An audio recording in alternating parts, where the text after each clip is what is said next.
Greetings ladies and gentlefish, and welcome to this replay in the AMX AC-46 Tier 7 French tank destroyer. Now we are here on Westfield and it's a Tier 9 game, so we're at the bottom of the feeding pool. But, you know, nonetheless we're going to see what we can do. And the AMX has a choice of pretty respectable guns. Because of the aim time difference, I prefer to use the 90mm rather than the 100mm, but there's a case for using the 100mm instead. But they're both fairly respectable guns, decent accuracy. The 100mm has more alpha damage. They both have good penetration, with the 100mm having a bit more penetration. And you know, even in a Tier 9 game, the penetration is sufficient most of the time. I carry a few rounds of APCR. Just to give you an idea, with the 90mm gun, you've got 212mm of penetration for 240 average alpha damage, and with the APCR rounds, that goes up to 259 penetration, which is perfectly sufficient for Tier 9 tanks. If you pack the 100mm gun, if memory serves, your penetration's just over 230, which on a Tier 7 tank's really good. And your alpha damage, I think, goes up to 300, but it might be 320, but you have to put up with a 2.9 second aiming time instead of 2.3, and you have a narrow gun traverse, so that's a pain. But this is not a review, despite all that waffle at the beginning. This is not a review of the AMX. This is just a bit of gameplay. So, Westfield here. I tend to quite like to cover, if I'm in a tank that likes long-range engagements, or a medium tank or something, I tend to quite like to cover the middle and right-hand side of the map like this. It usually means, among other things, that you can pick on targets that are less well-armoured, so enemy medium tanks, like I'm doing right here. Just opening up on this VK 3002D, which is one of the Tier 7 German medium tanks, the one that's not the Panther. And as I say, we're just opening up on him and giving our medium tanks, our Indian Panzer and our T-34-2, giving those guys a bit of supporting fire, and the Type 59 and the Super Pershing over on the right hand side. We're just helping those guys out. So we've got a couple of good damaging hits on the what was it? VK. Oh yeah.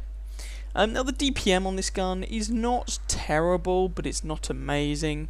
You do pay a little bit for the good penetration and the good mobility and armour that can bounce a shot here or there, but you really shouldn't be relying upon it. Certainly the mobility, the gun depression, these all mean that I vastly prefer this tank over its predecessor, the ARL V39 at Tier 6, and I think most people do. There are some exceptions who prefer the raw DPM of the ARL, but for me, the ARL got on my nerves a bit and I prefer the AMX. So just aiming in on this Super Pershing, but he gets away before I fully aim, which is slightly irritating. I could have taken a snapshot here, but I didn't really want to, and there we go, side of a Super Pershing, but my shot deviates from where I aimed it and I get a bounce. Probably off like the angled side of his turret or something like that. I think someone might have just tracked him there, possibly even me, because otherwise I think he'd have backed off, because he is getting absolutely pasted and he is dead. And then a KB-13. Oh, no shot. So that's a Tier 8 medium tank down, which is always valuable, although this is not the best matchmaking for a Super Pershing. And we're currently losing 2-4, unfortunately, as we appear to have lost the upper region around C3, up by those hills, where often you find heavy tanks and some tank destroyers, or a lot of tank destroyers, tend to congregate. So I'm just trying to be a little careful here, and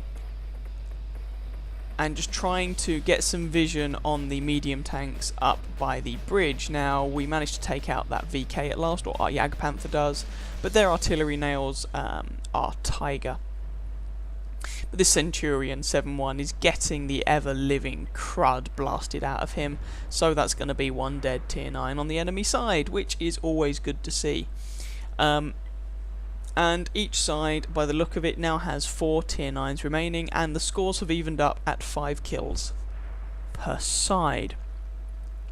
Now you could argue the enemy team perhaps has a slight advantage because they have we have more Tier 7s of our tanks remaining, but frankly it's very close. Without knowing the exact hit points of everybody, you know, it's very difficult to say which team has the advantage. Positionally, well, we are directly threatening their base, which is nice. But that doesn't mean that we're necessarily going to win this. And, oh, no, let's not take a shot at a basically hull down T-29. I would much rather have the shot at the Borsig. There we go. And the Borsig is down. T-29's coming up. I'm hoping he's going to show some hull, but if I'd waited I might have had a better shot at him, but never mind. And there's an IS-3. We'll have a pop at him any day of the week. And there we go, a shot into the side of his turret. Looked like someone set him on fire, but he manages to put the fire out. And we pick up the kill on him. And our team is currently winning 8 kills to 6. Now in the centre here it's just me, oh there's that T-29, it's me, an IS-8 and a T-34-2 facing off against a T-29, Jag Tiger, 88, and that looks like it's their T-28, yes it is. Their E-75 is down trying to defend their base, but we just lost our IS-8, which is a problem. So I'm coming over here to try and give this T-34-2 a hand. Unfortunately I bounce on the Jag Tiger, but the T-34 finishes him off. So we know there's a T-29 over there and a T-28. And our guys just finished off their Waffenträger auf Panzer IV. Ooh, I sounded like I could pronounce German there. And I put a shot there into the commander's, well not necessarily the commander's hatch, but into the hatches at the top of the T-28. Have a shot, but that one misses. And if you're using the 90mm gun, clearly the thing you have to bear in mind is that you're only packing 240 alpha damage. And there you can see we just took a bounce from a T-28. Now I don't know what gun that guy's using, or we took another bounce from the T-29 as well. I don't know what gun either of those guys are using. But nonetheless, getting a bounce is definitely beneficial. Now our T-34 just got taken down, which leaves me alone with these 2 tanks, which is slightly problematic. Having said that, these are the enemy team's last 2 combat tanks. Their other 2 tanks are both artillery, as some Rockstar, oh that was unlucky, with his armour angled like that, I would have thought I'd have gone through, but never mind. And that was also lucky. I think he's using the big gun, because he took off half my health with 1 shot, but our artillery pulls off a fairly risky shot, but I thank him anyway and manages to take out the T-28. Now T-29 manages to put a shot into me, frustratingly enough. That one went into his turret, I assume, rather than his hull. That one did go into his hull though, but I can't stop him killing me. But our other artillery piece, again, the artillery seemed to have my back. Our other artillery piece manages to land a shot, killing the T-29. That just leaves their 2 artillery versus our Super Pershing, Jagdpanther, and 2 artillery pieces.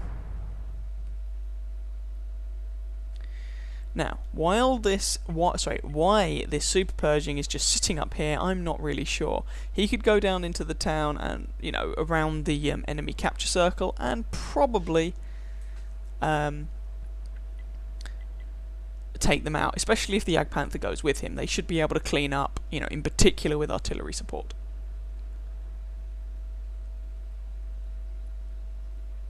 So our Super Pershing's moving up and our Jagdpanther also appears to be moving up.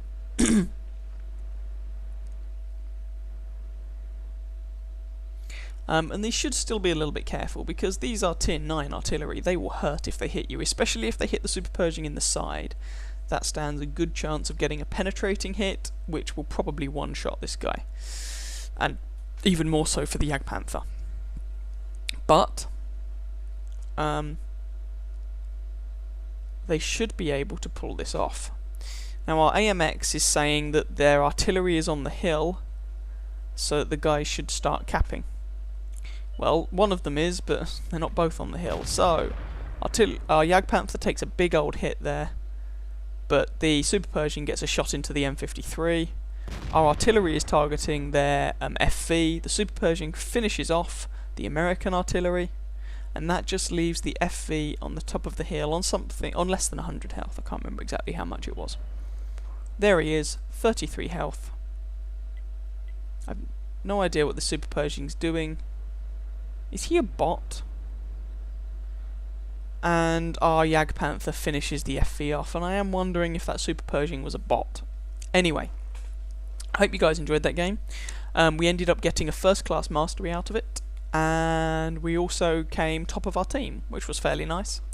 So I hope you guys enjoyed that game. If you did, please feel free to catch some of my other videos and or subscribe to my channel, and I wish you very happy hunting on that battlefield.